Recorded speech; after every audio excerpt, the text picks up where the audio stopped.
अस्सलाम वालेकुम फ्रेंड्स, कैसे हैं आप सब लोग। उम्मीद करती हूँ आप लोग खैरियत से होंगे।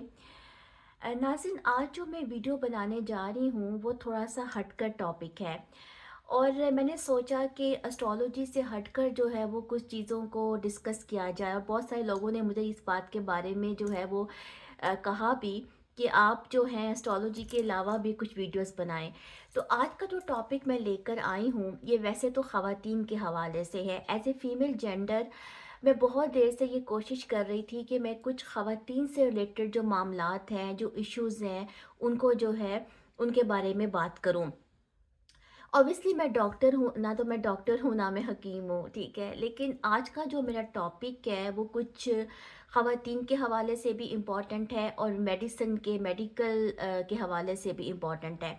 तो आज मैं बात करूँगी मेनोपाज की।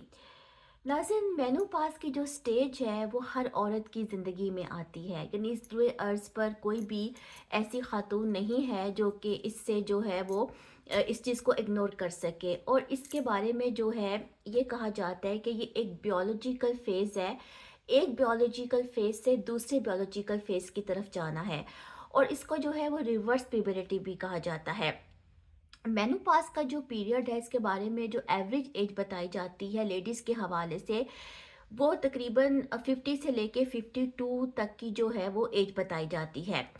अब नाज़रीन, ये जो 40 से 40 मतलब 40 से जो एज होती है, यानी 40 प्लस की जो एज होती है, 40 से 50 के दरमियान की जो एज होती है, ये लेडीज़ के हवाले से बहुत इम्पॉर्टेंट होती है। क्योंकि इस दौरान जो है उनकी उनकी बॉडी में बहुत ज़्यादा चेंजेस हो रही होती हैं, और समटाइम्स जो है उनको खुद भी नहीं पता होता कि किस वजह से हो रहा है। मैंने तो ऐसी औरतें देखी हैं जो कि ये कहती हुई पाई गई हैं कि हम पर किसी ने कुछ कर दिया है, कि उनको अगर कुछ ऐसी सिम्टम्स हैं, कुछ ऐसे अलामात ज़ाहिर हो रही हैं जो कि मेनोपाज से रिलेटेड हैं, तो वो इसको अक्सर जादू टोने से कनेक्ट कर देती हैं। क्योंकि हमारे यहाँ जो है इतनी ज़्यादा अवेयरनेस नहीं है। और वैसे भी मैंने देखा कि नाज़रीन, के औरतों की जो ज़िंदगी है वो जो है वो गुज़र जाती है, और उन्हें बहुत सारी चीज़ों का नहीं पता होता। ज़िंदगी गुज़र भी जाए तो भी उन्हें नहीं पता होता। तो मेनोपाज की जो एज बताई गई है वो तकरीबन 50 से लेकर 52 तक की एज है।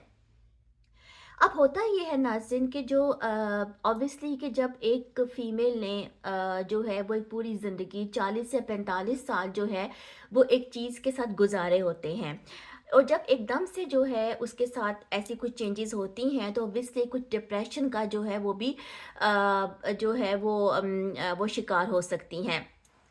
अब जो मेनोपाज की टर्म है ये बेसिकली एक फ्रेंच डॉक्टर थे, उन्होंने इसको इंट्रोड्यूस करवाया 1812 में। और उन ये जो वर्ड है ये बेसिकली ग्रीक वर्ड से निकला है। तो ये पहला जो टर्म थी जो कि उन्होंने जो है वो इंट्रोड्यूस करवाई। नाज़रीन, मेनोपाज में असल में होता ये है कि इसमें जो फीमेल ओवरीज हैं वो एग्स प्रोड्यूस नहीं करती। तो ये एक समझें कि एक किस्म का एक बायोलॉजिकल चेंज होती है बॉडी के अंदर बहुत बड़ी, जिसके अंदर से जो ईस्ट्रोजन हार्मोन होता है वो ड्रॉप होना शुरू हो जाता है, जो कि बहुत इंपॉर्टेंट होता है। उसकी वजह से जो है वो कुछ कुछ चीज़ें जो है वो ज़ाहिर होना शुरू होती हैं। जैसे कि ख़वातीन में अगर इर्रेगुलर हों, यानी कि जो उनका मंथली साइकिल है वो इर्रेगुलर होना शुरू हो जाए, या बहुत ज़्यादा हैविंग ब्लीडिंग स्टार्ट हो जाए, तो उसके जो हेल्थ इश्यूज़ होते हैं वो हार्ट डिजीज़ की तरफ भी जा सकते हैं। ऐसी कंडीशन में जो है वो समटाइम्स स्वेट्स होते हैं, यानी कि नाइट स्वेट्स होते हैं, रात को बहुत ज़्यादा गर्मी लगती है, पसीना आता है, हॉट फ्लैशेस होते हैं। और ये जो कंडीशन है ये ऑस्टियोपोरोसिस की तरफ लेकर जाती है, यानी कि बोन्स के जो रिलेटेड इश्यूज होते हैं, या जो बोन्स के अंदर कार्टिलेज कम हो जाना है, या जो ऑस्टियोआर्थराइटिस होता है उसकी तरफ जो है ये कंडीशन लेकर जा सकती है। इसके अलावा स्लीप डिसऑर्डर भी हो सकते हैं, नींद का ना आना। ओके, आप जिसको नींद नहीं आएगी वो अक्सर तो ख़वातीन ये समझ लेती हैं कि पता नहीं हम पर किसी ने, सास ने, एक फलां ने जादू कराया हुआ है, हालांकि ऐसी बात नहीं होती। क्योंकि मेनोपाज जो होती है वो एक औरत की एक तिहाई ज़िंदगी जो है वो इन अलामात के साथ गुजर सकती है। तो जब नींद भी नहीं आती, स्लीप डिसऑर्डर्स होते हैं, तो उसे डायमेंशिया का जो है वो इशू हो सकता है। इसके अलावा ड्राइनेस हो जाती है। ड्राइनेस के साथ साथ जो है वो मेटाबॉलिक जो है वो प्रॉब्लम्स होती हैं, मेटाबॉलिक सिंड्रोम जो है, इस किस्म की चीज़ें होती हैं। नाज़रीन, इसके अलावा जो है समटाइम्स ये भी होता है कि स्टमक पर भी असर होता है, ब्लड प्रेशर भी जो है वो फ्लक्चुएट हो सकता है, लेकिन ये डिपेंड करता है फीमेल टू फीमेल।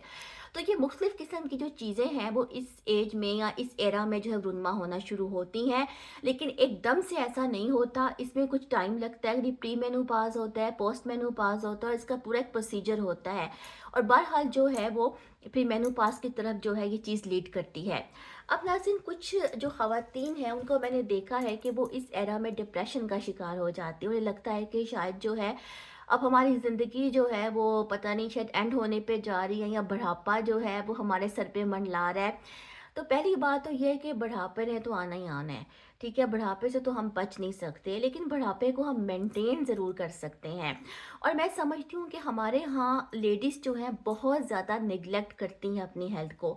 अगर ऐसे सिम्टम्स आपको हो रही हैं, यानी आप 40 की एज क्रॉस कर चुकी हैं या 45 की एज भी क्रॉस कर चुकी हैं, तो आपको अपने डॉक्टर से, अपने फिजिशियन से कंसल्ट करना चाहिए, क्योंकि ताकि इसकी फर्दर कॉम्प्लिकेशन से हम बच जाएं। ये कोई बीमारी नहीं है मेनोपॉज, बल्कि ये एक ज़िंदगी की स्टेज है जिसे हर औरत को गुजरना है। तो नाज़रीन, ये मेरी एक वीडियो थी जो मैंने बनाई इस सब्जेक्ट के ऊपर। ऑब्वियसली चूँकि मैंने इसको ऑनलाइन यानी इसको मैंने अपलोड किया है, तो बहुत सारे मर्द हज़रात भी इसको देख रहे होंगे। तो मैं एक बात कहना चाहूँगी कि ख़वातीन जो है वो हर घर में हैं। हर घर में माँ है, हर घर में बहन है, हर घर में बेटी है, हर घर में बीवी है। तो ऑब्वियसली जो है वो मर्दों को भी चाहिए कि वो औरतों की सेहत का जो है वो ध्यान रखें, और उन्हें खुद पुश किया करें कि वो डॉक्टर से जो है वो कंसल्टेशन लें। ज़रूरी नहीं कि कोई बीमारी हो तभी वो डॉक्टर के पास जाए, बल्कि अपना चेकअप जो है वो ज़रूर करवाना चाहिए, चाहे आप 6 मंथ्स के बाद करवाएं, चाहे आप ईयरली करवाएं।